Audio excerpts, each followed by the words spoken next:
வணக்கம். காரைக்கால் அம்மையாருடைய சரித்திரத்தை நாம் பெரிய புராணத்தின் மூலமாக நம்முடைய யூடியூப் சேனலில் பார்த்துட்டு வந்தோம். ஒரு பகுதி முன்பகுதியை மாத்திரம் பார்த்தோம். அதாவது தனதத்தனுடைய மகளாக பிறந்த புனிதவதியார் பரமதத்தன் என்கின்ற அந்த வணிகனுக்கு துணைவியாராகி சிவபெருமானால் சோதிக்கப்பட்டு பிறகு அந்த கணவன் அங்கிருந்து அவரை பிரிந்து வணிகம் செய்வதற்காக மதுரைக்கு வந்து வேறொரு திருமணமும் செய்து கொண்டு ஒரு குழந்தையும் பெற்று அந்த குழந்தைக்கும் புனிதவதிய என்ற பெயர் வைத்து கொண்டு வாழ்கிறான் என்ற செய்தி வரைக்கும் நாம் பார்த்திருந்தோம். பின்னர் புனிதவதியாருடைய நிலை என்ன? காரைக்காலிலே தன் கணவன் சென்ற பிறகு தனித்திருந்த புனிதவதியார் இனி என்ன செய்யலாம் என இறைவனை நினைந்து வருந்தி இருந்தார். அப்போது இந்த செய்தியை கேள்விப்பட்டு தன் கணவன் மதுரையிலே இருக்கிறான் என்பதை அறிந்து தன்னுடைய சுற்றத்தாரோடு துணையோடு அங்கிருந்து புறப்பட்டு பல்லக்கிலே வந்து சேர்ந்தார். அப்படி வந்து சேர்ந்த புனிதவதியார் தன்னுடைய கணவன் தங்கியிருந்த மாளிகைக்கு வந்தபோது அவன் இவர்களுடைய வருகையை தெரிந்து கொண்டு பயந்து வேகமாக ஓடி வந்து தன்னுடைய மனைவியோடும் மகளோடும் கால்களிலே விழுந்து எங்களை ஆசீர்வதிக்க வேண்டும் என்று கேட்டுக்கொண்டான். இதோ என் மகள் புனிதவதி என்றும் சொன்னான். அதை கேட்டு அஞ்சி நின்ற புனிதவதியார் சற்றே கலங்கி, எம்பெருமானை, இது என்ன சோதனை? கட்டிய கணவன் என் காலில் விழுந்தும் பணிகிறானே, இவனுக்கு பயன்படாத இந்த அழகும் இளமையும் என்னிடத்திலே இருந்து என்ன பயன்? இது உடனே மாறட்டும், என் தசைகளெல்லாம் கலந்து வீழட்டும் என்று கேட்டுக்கொண்டார். அப்படி இறைவனை வேண்டிய போது அந்த உடம்பில் இருந்த தசைகளெல்லாம் வடிந்து அது எலும்புருவாக பேயுருவாக மாறிப்போனார் இந்த பெண்மணி. அந்த பாடலை பாருங்கள். ஆனா பொழுது மன்றுள் ஆடுவார் அருளினாலே மேனறிவு உணர்வு கூற வேண்டிற்றே பெறுவார் மெய்யில் ஊனடை மணப்பையெல்லாம் ஊதறி என்பு உடம்பே ஆகி வானமும் நிலனும் எல்லாம் வணங்கு பேய் வடிவமானார். இப்படி பேயுருவான பிறகு இனி இங்கு இருக்க வேண்டாம் என்று சொல்லி அவர் புறப்பட்டு கைலாயத்தை நோக்கி செல்கிறார்.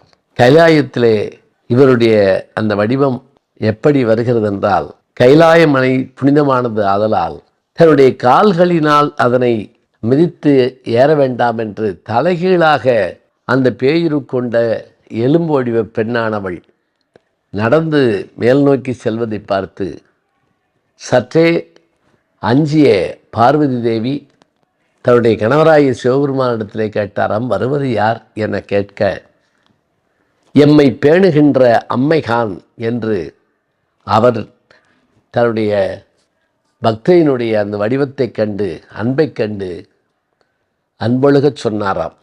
எனக்கு தாய் தந்தை இல்லை என்று சொன்னார்கள், இதோ என்னுடைய தாய் வருகிறாள் என்று சொல்ல வந்த அந்த பேருவை பார்த்து, அம்மா நீ வேண்டுவது யாது என்று கேட்டார்கள் இருவரும்.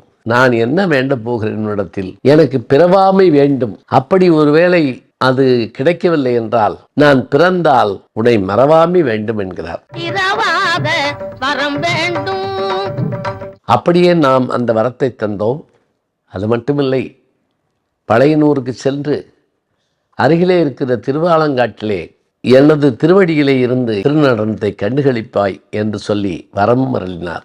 எனக்கு பிறவி வேண்டாம், பிறந்தாலும் உன்னை மறக்க வேண்டாம், உன் பாதத்தின் கீழ் நான் எப்போதும் இருக்க வேண்டும் என்று அந்த தாய் வேண்டிக் கொண்டதற்கேற்ப திருவாலங்காட்டுக்கு செல்ல சொல்லுகிறார். அதன்படி அந்த அம்மையார் பழையனூர் என்கின்ற சென்னைக்கு அருகிலே இருக்கிற பழைய திருப்பதி பாதையிலே இருக்கிற அந்த திருவாலங்காட்டிலே வந்து அமர்ந்து அங்கு அவருக்கு தனி சன்னதி இருக்க அங்கு கோலம் கொள்ளுகிறார். அங்குதான் எம்பெருமாட்டியினுடைய திரு நடனத்தை கண்டுகளித்து கொண்டு இன்றும் இருக்கிறார் என்ற ஒரு நம்பிக்கை இருக்கிறது. ஐவகை சபைகளில் அதுவும் ஒரு சபை.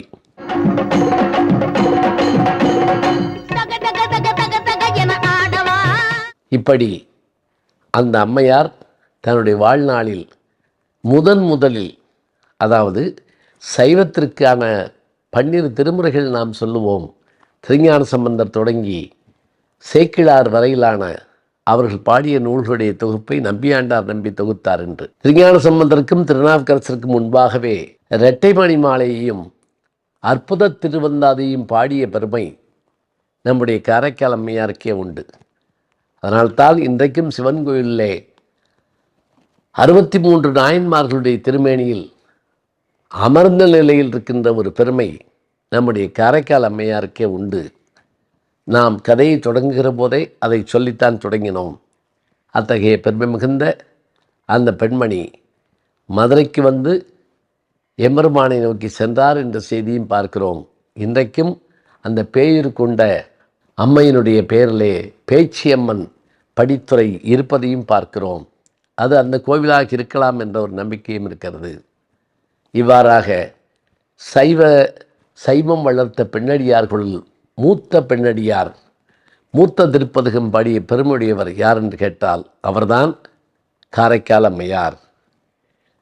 காரைக்கால் அம்மையாருடைய வடிவத்தை காண நீங்கள் சிவன் கோயிலிலே சென்று பாருங்கள், திருவாலங்காட்டுக்கு சென்று வாருங்கள். காரைக்காலிலே நடைபெறுகின்ற மாங்கனி திருவிழாவிலே பங்கேற்று அந்த எம்பெருமாட்டியினுடைய அருளை பெறுங்கள். நல்ல செய்திகளை நாளும் சிந்திப்போம், நாளை சந்திப்போம். நாளும் நல்ல தமிழ் கேட்க முனைவர் ஞானசம்பந்தம் அவர்களின் கேளுங்கள். கண்டிப்பாக கேளுங்க, நான் கேட்டுட்டு இருக்கேன். நம்முடைய யூடியூப் சேனலை சேர்ந்து Instagram, Facebook, Twitter, blog, WhatsApp channel என்று அத்தனையிலும் நான் முன்தொடர்ந்து செல்கிறேன். நீங்கள் பின்தொடர்ந்து வாருங்கள்.